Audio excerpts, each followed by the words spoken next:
Well, I'm going to speak to you on computing. Computing, IT, ICT, but not merely computing, but supercomputing. Not even supercomputing, extreme supercomputing. At the very cutting edge of computing today, what you call Exascale-Super-Computing. I think most of you have not heard of this. What is the Exa? I think, in fact, we have not even heard of Peta. Peta, we talk about Exa, and then we got of Zeta, and beyond that, we don't know the numbers. It is amazing that we don't know how to count numbers beyond 10 to the power 21. That is Zeta. It is in this context, really, I want to bring to particularly the Indian audience here, that way back, 5,000 years back, during the Mahabharata time, before even the Ramayana time, and the Vedic times, we knew how to count very large numbers. How large? Not 10 to the power 21. We are talking about numbers like 10 to the power 57, which is Mahasamudra, and beyond that. This is the times, during the Mahabharata, and what we talked about Ramayana and before that. This is interesting, because really the computing in that sense really begins in this land, during the Vedic times. We talk about Shunya, the zero, the invention of zero, which is credited to Aryabhatta. But it was much before that, really. The concept of Shunya comes in Purana, that when we ask the question to Devi, who are you? Who do you represent? And she says, I am this reality, and I am the Shunya and Mahashunya. So remember, the computing begins there. So our story begins from there. But I don't want to tell about that story.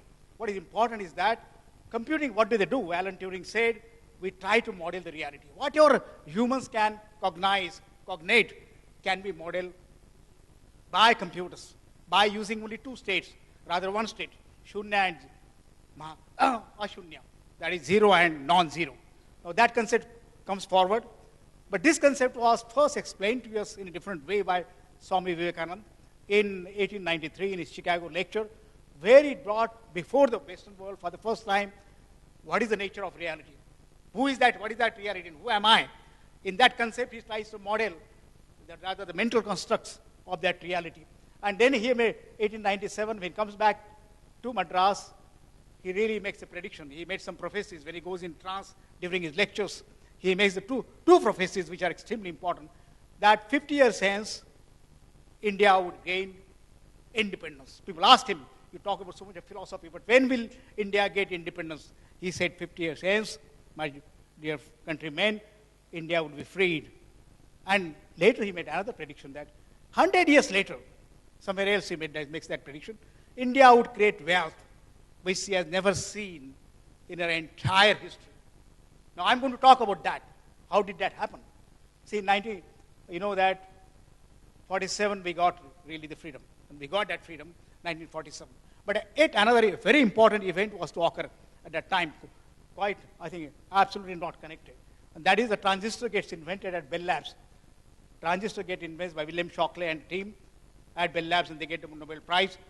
But that device, nobody recognized, even William Shockley and their team didn't recognize, was to change the entire, it is regarded as such a milestone by IEEE and many others, that will change the very human evolution since then. So 1947, that happens, and that is the beginning of electronics, what we are talking about. What I see, the electronics or IT, that is the beginning. India gets independence, and they are not connected, but they are very connected, as I will tell you soon what happens later. 1947, the electronics revolution starts, but it was Dr. Homi Bhabha, a nuclear scientist. I think he foresees that one day electronics will play a very important role in the development of India. And nobody recognizes a very tiny industry in some radios and some television and some instruments here and there, India, particularly India. It had no role to play, but he had prophesied that this will happen. It so happens that 1971, then the Electronics Commission, on the model of Atomic Energy Commission, what Bhabha did really, and Vikram Sarabhai in the Space Commission, he said that based on Bhabha's report, Dr. Homi Bhabha's report, that we must form the Electronics Commission and start the development of electronics in India. And that is the beginning, 1971. Like just 40 years back, really we start not serious, but development of electronics. It is at that time, as far as personal load is concerned, I had just done my PhD from IIT Delhi, and I joined the Electronics Commission core group at that time. And I just estimated, what is this electronics, what we are talking about, what development we are talking about. And I said that first we must estimate what is this electronics in India. And this was barely $100 million at that time, based on the rupee-dollar equivalence at that time. But I never knew at that time, that 1971, that electronics industry one day will grow. I look back, now 2011, 40 years later, it will begin, it will not just IT, but ICT, $150 billion industry. No one even, in my own lifetime, several orders of magnitude. This is happening one after a decade after a different, and every decade we could not predict that. This is the story what we are talking about. But it is 1981 really. I remember 1981, and that story, what we're talking about is that Mrs. Gandhi takes, the Prime Minister then of India, takes a very important decision that, we have heard of the story of ASIAD, but there was a story when the first Asian Games take place, the Asian Games take place in New Delhi, and she wanted this to be broadcasted in color, because she has seen this happening really in Thailand, in Bangkok. And Mr. Vasant Sade, who is from this area really, Vasant Sade says that can it be done? At that time, I was a young director in Trivandrum, Electronics Research and Development Center, one of the largest R&D laboratories, and everything had to be done indigenously at that time. No imports, no foreign exchange was available, no dollars were available. And we decided that we will make the first broadcast happen. 1981, we make that decision, first broadcast to happen, and then we actually make that color broadcast happen. That was the beginning. In fact, what you see that all these color televisions and channels and but it was as late as 81, we make that decision, and electronics revolution really comes of age in India.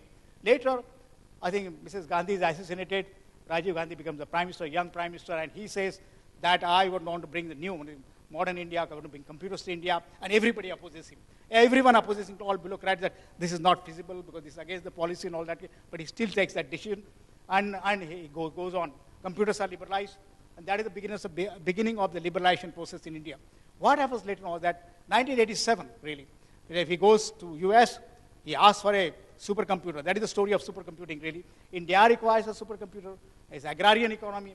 We want weather forecasting for our farmers, and it's very, very critical, and it cannot be done, and only US could do it, Europe could do it, and Japan could do it, but we require a supercomputer. And he goes to Washington, asks for a supercomputer, rather request for a supercomputer, and there is an accord between Reagan and Rajiv Gandhi which is signed, and then they decide, okay, we will give you one Cray 1. But this thing, it could not be used anything other than weather forecasting. And if it is done, even a pin will not be allowed to come to India. That is the statement Secretary of State makes. He feels humiliated, he comes back, and then, of course, invokes the scientists that why can't we develop our own supercomputers? We have the computing, we have so many software people, we could develop so many software people, and this challenge. And I think I was called back because of certain background. I'm called to take that challenge. I take that challenge. He asked me how much time it will take. I said, you have wasted 3 years, we have wasted 3 years. We can develop entire technology in 3 years. I had not seen a supercomputer at that time. I never saw a supercomputer. I saw just pictures of supercomputers in some journals, really. I said, based on some inner confidence, and I knew some architectures which were emerging, which is called parallel processing architectures, we perhaps could do it.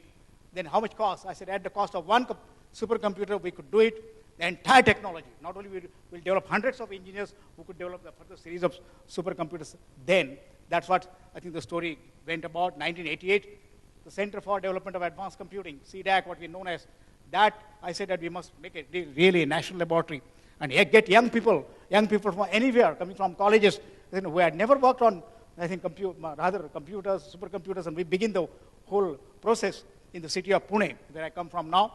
This one. 1988, we begin. We have not seen a supercomputer, but we create tools, technologies, like any first chips. When I remember when I think first time I saw a transistor was in '62, and right in this VNIT, VRC at that time, and our professor brought two transistor pieces in a beaker so that we don't touch them. Never did I realize at that time. One day I will get an opportunity to put millions of those transistors, first time, of course, done outside, was done in Europe and US, first time by our own engineers, and first chip is designed to put all Indian languages on the computers. That was the thing, first VLSI chips is done in 1991. So what happens is that we begin that story, but 1990 we create the first prototype. This was based on the parallel processing technology, not the Cray model. Of course, we could never develop the Cray kind of systems in India, and I made it clear to my professors that we would never be able to develop the Cray kind of computers, and that's not a way to build it. I felt that there's an entirely another way. Parallel processing technologies emerged, and we could do that. And we build everything. We build the chips, not the main processors and memories. We build the chips, we build the entire hardware. It was so difficult to build a 25 megahertz. I think the hardware designs, we build the operating systems, we build the middlewares, we build the compilers, which were never built in India at that time. We wrote the applications and all this kind of thing. And we decided that this is a supercomputer. I remember that day in 1990, we had created a parallel processor in our laboratory in C-DAC, and many of my professors had come. And I said, "Hi, this is a supercomputer which we are looking for." And I had named it Param, that is parallel machine. That is a supreme computer. So parallel machine is supercomputer, and that's why it's called Param, and it's a parallel machine. But my professor said that this is not a, how can this is just a rack. Cray looks so different. I said, it's okay, but it is a supercomputer. I knew that fact at that time, that Indians will never recognize that. My own professors are not recognizing that, though they are teaching parallel processing at in their IITs and ISC. So I said, only one way that we'll get that confidence that we must take that machine out and benchmark it with other machines, other supercomputers. It so happened that in Zurich, in that year, 1990, all the supercomputers of the world were supposed to come, and we are supposed to benchmark in PANCOR. I remember the parallel the conference on parallel supercomputing, and we tried to benchmark. We could just get that machine last day, and we could benchmark. It came next to Intel, and then they declared in the US that angry India does it. And that's how the supercomputer was benchmarked, and it came, but it was barely a gigaflop supercomputer. My dear friends, like a laptop today. That was the supercomputer we developed, and that's what's going to happen. I was very clear about the Moore's law, and this will happen, and we must surge ahead. But the government did not recognize that. I said, no, you can't stop here. He said, you have done it, the mission, and you stop here. I said, how can you stop? You have to go down this one, you have to develop the trillion ones, teraflop machines, and you have to build beyond that, and we have to fund, because you require these monster machines, the great machines must be built, and what for? So we started that. Anyway, we started a process. In 1998, we had built a teraflop machine. That is a trillion mathematical operation per second. That kind of machines we had built, and that was also worldwide, I think relayed and known that India is now taking a position next only to US and Japan, and India is taking the third position in this space, and then we go on. What we are doing at that time was that, it was my dream that we should be now take a lead position in this computing. We could develop the hardwares, we could develop the whole system software. Hardware, of course, based on standard computers, standard workstations, and that's how the supercomputers are now built. That position was not clear at all. But now, that is a preferred architecture we started with. So that was the thing. Then how do we build further machines now? The question now is that in 1998, we built this one and we stopped. And that's what India happens. That's why India happens, that kind of thing. We don't have a national plan like US has got, like Europe has got, like China builds it kind of thing. Then we stopped, and then we started lagging behind. Suddenly we started lagging behind in the next scale, next race to what you call the petaflop. That is 1,000 trillion operations per second. These are huge machines. I want to just show some of the machines which are in that class, which are coming before us. Of course, I talked about rise in computing and how they build the Param. And then these are the petaflop machines which the world is trying to build. These are huge 100 cabinets, 90 cabinets, 200 cabinets, and trying to perform this operation. There is a big challenge. You see that third machine is what is called Param UA, the latest version, which is not a petaclass machine, but which can be scaled to petaclass depending on the budgets we really make. But that architecture has been put across. But now the challenge really is to build Exascale. Petascale is like 5 million pieces put together. And Exascale is 5 billion pieces. But I think, do we have 5 billion pieces in India? No, it's the entire. I think if you put the entire IT infrastructure, the computing infrastructure of India, all connected to put together, of course that will not scale like that, but even if you put together, that will be Exascale. And that will require storages. That will require storages of that kind of what you talk of zeta scale. And sometime back it was estimated, what is zeta scale? That you can put all this thing, everything if you digitize on the planet, everything what it is there. I think I can't, the print media, I digitize everything, all the books, all the journals, all the digital media, and all the CDs, and this one, all the channels which are recorded so far. You put all this together, that's the entire storage, that is the zeta scale memory. The future supercomputers will be of that kind of things, zeta scale. I remember here, I think what a statement one scientist physicist made at the time, that I can put the entire print media onto the, I think the pin head. That was the thing which he made way back in one of his lectures in '56. This Feynman made that in his lectures. I can put that together. We are seeing that reality now, the zetascale storage. Now the question is, how do you build? We are going like this in that scale. Giga, every 10 years, 1,000 times. I think this is a Moore's law. The peta and exa and beyond that. How do you do that? So now what I propose to the government is that now that is happening, that we must be top in the supercomputing or the ICT field. This is a high-end computational science, education, research, innovation. All over people should be able to work on high-end computing. Means all engineers know how to work on that. Our national strategic missions in nuclear reactors, in, of course, peaceful use of nuclear and nuclear energy, in the space programs, what you have got, and beyond that, what you got, and other programs, I think will be driven by that program, and we create largest computing manpower in this area, and it will be crowning glory for ICT. So when you build that, unfortunately, India has not built the petascale machine 8. Even if you put all petascale terascale machines together, it is we have to still build a petascale machine. And I propose that this will take 500 crores. One machine will cost, just the building will cost with the associated thing. R&D is 2012.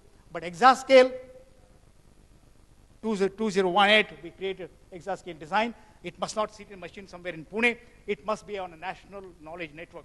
It must be, and it should be accessible by everybody. This college, that college, all colleges in Nagpur, all colleges, in fact, all our science and engineering, all medical people, and all the scientific research should be able to, or labs should be able to access that computing power. It is at hand. He puts on the Akash tablet, connects it to this one, and really does that kind of computing. That is our thinking on this. All the strategic programs are linked, and this will require large-scale international cooperation. Say, friends, I'll just take that kind of thing. We have gone through a phase of when we used to study like this kind of thing. When I used to study in the college, it was brain in the drain. No possibilities. No possibility any significant research. Very less opportunity.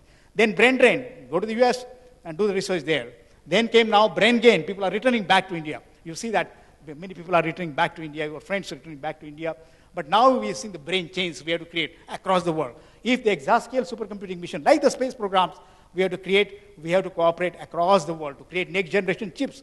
Now, putting that, I think the building an Exascale machine, the biggest challenge is really, friends, is that how do you manage the issue is not computing, issue is not storage, issue is not even software. The issue is how to power this machine. At today's technology, Exascale machine requires how much?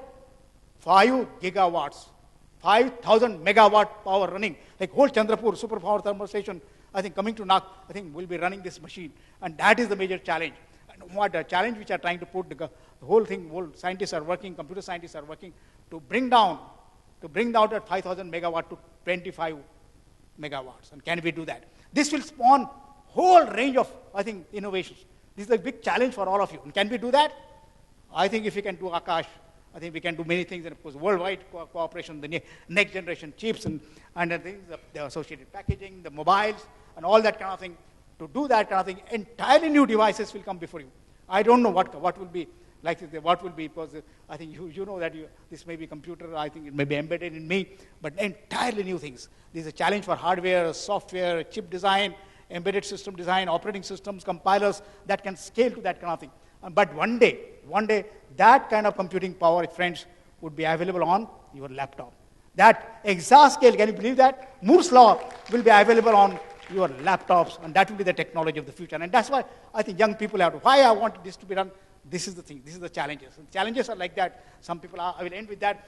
The challenges are like, why do you require such machines? Let me tell you, it's a very simple thing. I was just traveling from Mumbai to, say, Nagpur. If you want to design those aircrafts, what Boeing does, or Airbus does this kind of thing, you require, I think, the next generation machines to be designed. You require the supercomputing simulation. You can't build it and fly it in the air just like that. You have to fully simulate it. Then you come in the car, you see the next generation cars and cars today which are designed, they are going to be completely software driven. The crash simulation, everything, the engines, all that, they are designed, first simulated and designed on that. You come here, you see in a room many television channels, the satellites you have to launch, you require that. See, everything. media and the movies which you want to create, the special effects which you want to create, which you see every day on your television channels, that requires that. For weather forecasting, for the farmers, you really require that. If you have the 1 kilometer resolution, you require any kind of computing. Any kind of computing is not enough. In fact, somebody has said that if you have to simulate the clouds, which you say every day, if you simulate the clouds, exaflops, supercomputers are not enough. So this is the nature. If you want to model the reality, we have to understand that. And there are so many things which are still understood. Even a drop of water, if you want to just falling, on your fingertip, you want to really simulate it, you really can't do. Any kind of computing power is not enough to really do that. And that is the challenge. So friends, we are trying to bring the reality. We are trying to model the reality. And that's what I think we want at nanoscale, at whatever scales we want to do that kind of thing. And you will be working on that kind of thing. And this will be done not only in just India. I think India want to do that. US is doing it. Japan is doing. China is doing massive way this whole thing to get the leadership in this. But I would like that this should be a pan-world project. The scientists and engineers across the world working together to make this kind of next frontier of computing which should happen. And I think you guys should lead it. And that's why the Exascale mission will be the largest mission in scientific computing, 10,000 crores, which have been proposed, on which you will have an opportunity to work. And that's what I think needs to be done. Of course, this is another thing. I will end with that. At that time, when you can do that, this will be 2020. This is to be done. 20% of India's national contribution will come only from ICT. 20% what agriculture contributes. And by 2047, this will be a truly knowledge-based economy, what India started with the Vedic time. Purely knowledge-based thing. As long as we are there, till 11th century, this was the richest means Samruddha. I think this was the Samruddha Desh. This was this one. Beyond that, after that, there was a decline. And we saw that once again, opportunity has come. And we have to fulfill the prophecy of Swami Vivekananda. 100 years later, 2047, when India celebrates her centenary of freedom, I think the world believes that India could be the top of the world. I think that's the story. Thank you very much.